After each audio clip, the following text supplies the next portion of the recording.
Humanoid virus-carrying mosquito. It is incredibly boring to me. If you don't know what Frankenstein is about, are you okay? Emotionally eviscerate me. I think I could really hate this one. This is a weird one. Kind of disturbing. It's gonna make me sad. 2 thumbs up.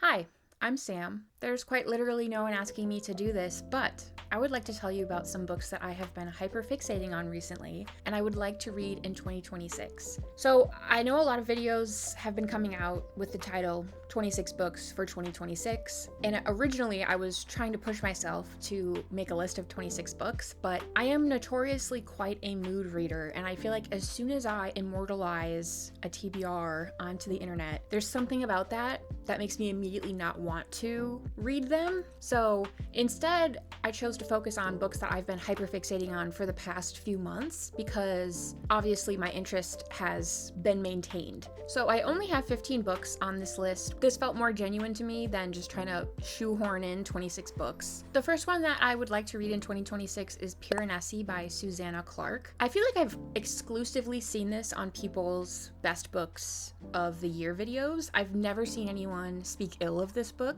I mean, that's not to say that there aren't people who don't like it. I'm sure there are, but basically it seems like it is beloved. It seems weird. I have been told to go in as blind as possible, but the scant information that I know about it is just that there's this scientist, I believe, which is also appealing to me as I am also a scientist. So there's this scientist that's in this sort of labyrinth, and that's kind of all I know. I am sure that there will be some twists and turns and weird stuff happening, I hope. The second one I can't remember if I've talked about on the channel before, but it's one I've been wanting to read for ever and ever. That is The Picture of Dorian Gray by Oscar Wilde. This seems like it would be right up my alley. I love books that are sort of masquerading as classics, but at their heart are really transgressive works of fiction. And I would bet that Picture of Dorian Gray is one of those. So I guess if you aren't familiar, again, I kind of know just basic information about this book. There's this man named Dorian Gray who's incredibly vain,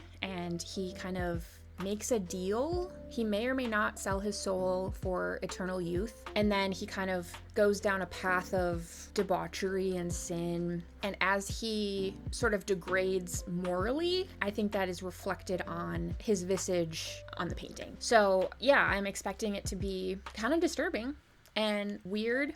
I know there are a lot of versions, as is the case with many classics. So the one I was planning on reading is the uncensored version, but I guess if you have read it and you have any recommendations for someone who is totally new to Oscar Wilde, I would definitely take edition recommendations. Number 3 is The Divine Comedy by Dante, and I specifically want to read the John Ciardi translation. I did look online and some people said that that was the best translation for someone like myself who is not this esoteric literature scholar. But The Divine Comedy is about a man who literally goes through hell, purgatory, and then to paradise or heaven. And I guess I don't fully understand what his goal is, like what the goal of his quest is, but I'm totally fine going into books as blind as possible. And, I think Dante's Divine Comedy has had such an impact on modern works of fiction as well. So I think I probably know more about it just from reading works influenced by it than I think I do. So I guess, as is the case with The Picture of Dorian Gray, if you think the John Ciardi edition or translation is not a good translation for me to start with, I'm still open to recommendations. Just let me know. Next is Frankenstein by Mary Shelley. I have been dragging my feet about reading this for years and years. And I think I finally figured out what it is that is such a barrier for me. If a book starts with a letter to someone, I immediately don't want to read it. So I don't know if I'm just like a hater of the epistolary format or what it is, but I just feel like I cannot get into a story when it starts with a letter. This is sort of similar to Picture of Dorian Gray, where I'm like almost certain I'm going to love it. Or I guess even if I don't love it, I know it's going to be like a really valuable, enriching reading experience. And if nothing else, will be very informative. And I don't know, it just kind of feels like it's a rite of passage for all horror fans. So I would love to read Frankenstein. I guess I'm sure everyone knows what this is about,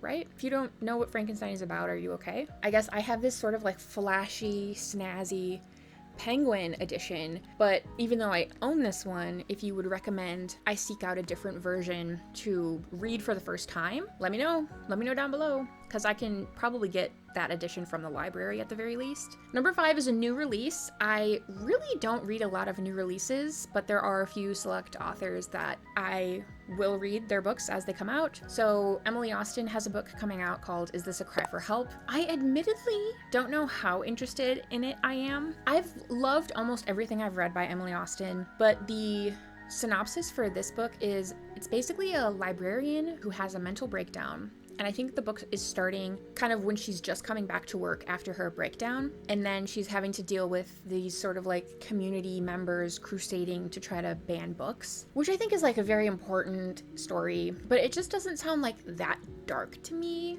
And I don't know, I think Emily Austen is at her best when she really infuses a darker edge into her stories. So I'm gonna get this one from the library and obviously give it a go, and I'll let you know how it is. Number 6 is one that I've been hyper fixating on. I kind of don't know why, because I think I could really hate this one, but my ADHD brain will not let me forget about it. So that is Between Two Fires by Christopher Buehlman. What's definitely a con for me, it's simultaneously a pro and a con somehow, the medieval aspect of the story. This takes place in the year 1348, and kind of like the height of the bubonic plague. We're following a disgraced knight who finds this little girl in this village that has been like ravaged and is like dead. I'm assuming they all died from the plague, but I don't know. And she's like claiming to have seen visions of gods and demons. And she's basically like, disgraced knight, I need you to take me to this other location so that I can, like, I don't know, stop the war between the angels and the demons, and like in doing so you will redeem yourself and you'll no longer be disgraced.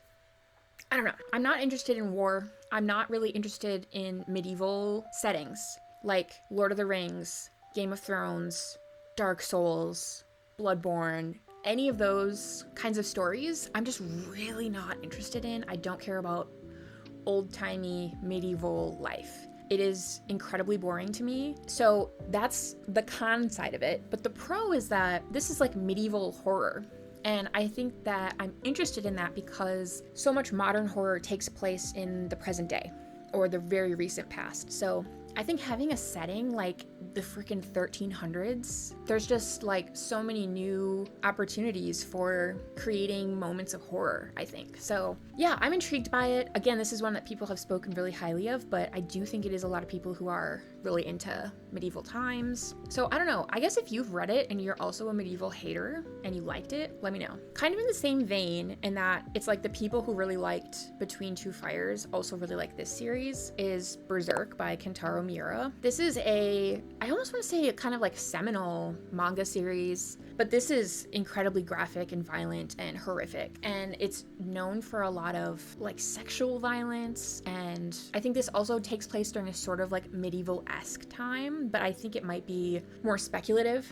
I know the main character is this big muscly guy named Guts. He has some sort of brand on him that sort of like attracts monsters. So he's just like going around hacking and slashing. But it's, yeah, supposed to be kind of like one of those like must-read manga series if you are able to stomach it. So I'm gonna give it a go.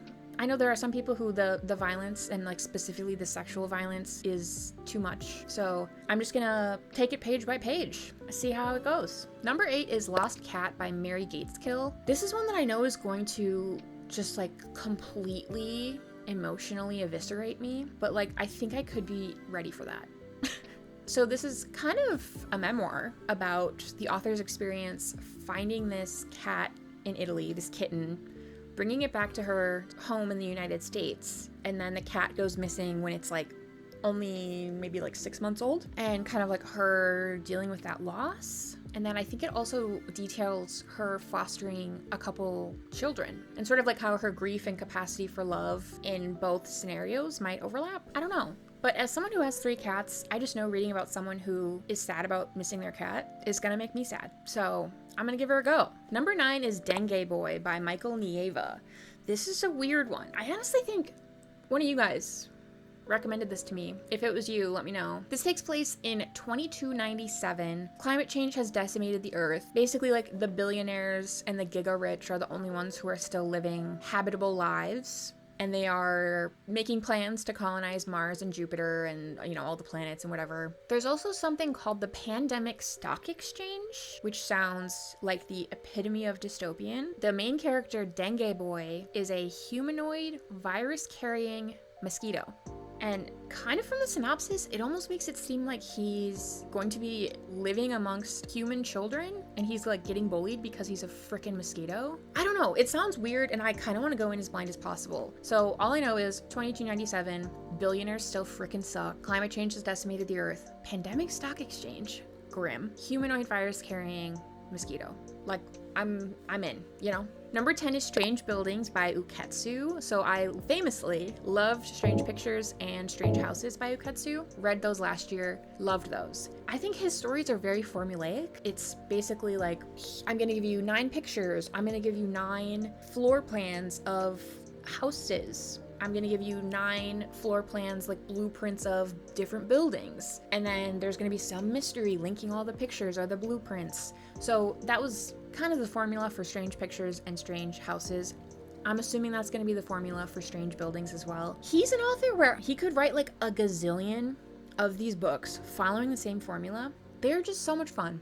They're so fun. I do not need him to reinvent the wheel. I will read about this wheel until I die. So I'm going to read Strange Buildings. Number 11 is one that I am certain I've had on like multiple TBR videos before, and I just really freaking want to rip the band-aid off and get this either completely off my shelf and unhauled or onto my read portion of my shelf. So that is The Discomfort of Evening by Rjineveld. I think this was a Booker darling.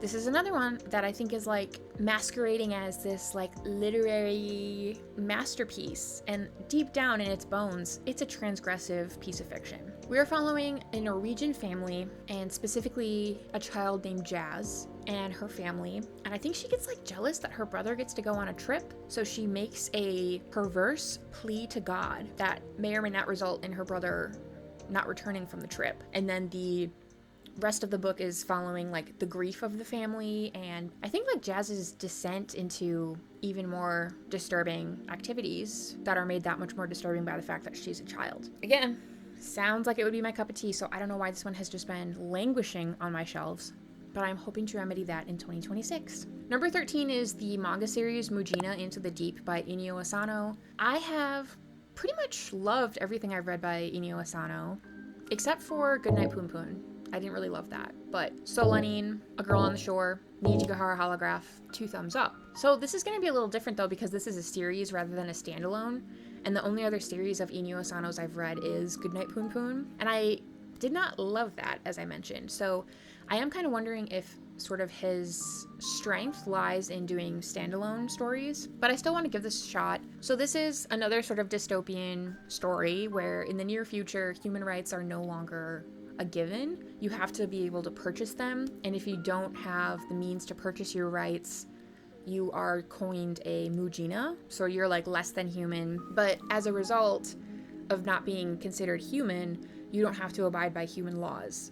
So I think like a lot of the mujina live sort of like outlaw lives, and our main character is like every other Inio Asano main character, just this like friendless incel man who then runs into 2 people. One of them is a runaway kid, and one of them is a mujina that's an assassin, and then that sort of like sets his life on a new trajectory. So yeah, I'm gonna give volume 1 a go and see if I want to continue the series. Number 14 is a new short story collection by Junji Ito called Statues. I believe this is going to be the final installment in like the Viz Masterpiece collection, or at least like the translation of the original Masterpiece collection. I'm gonna read it. I like have mentioned this before, but I'm just like no longer able to be very objective about Junji Ito. Like even his works that I don't really love, I still enjoy them. And then finally, I want to read, I have to catch up on a few volumes of The Summer Hikaru Died. So I've talked about this series, I think a couple times on the channel. This is about a pair of friends who, one of them went missing on the mountain in their hometown for like a month and then came back and seems a little different. So his friend suspects that something weird happened to him on the mountain, and maybe something came back with him or something else entirely came back. So I need to read volumes 5 through 7 to catch up, but I'm liking the series so far. It's creepy, it's weird, I love the horror, I love the art, I love the sort of like undertones of yearning. So we'll see if I can get my grubby mitts on those volumes and get caught up. So those are the books I have been hyperfixating on for the last several months, and thus believe we'll be able to read in 2026. So you can like this video if you want, comment, let me know if you've read any of these books, if you have any recommendations on the editions I should read for some of the classics. Did you love these books? Did you hate them? Let me know. You could subscribe, you could watch my other videos, and I'll see you in whatever video I make next. Love you guys. Bye.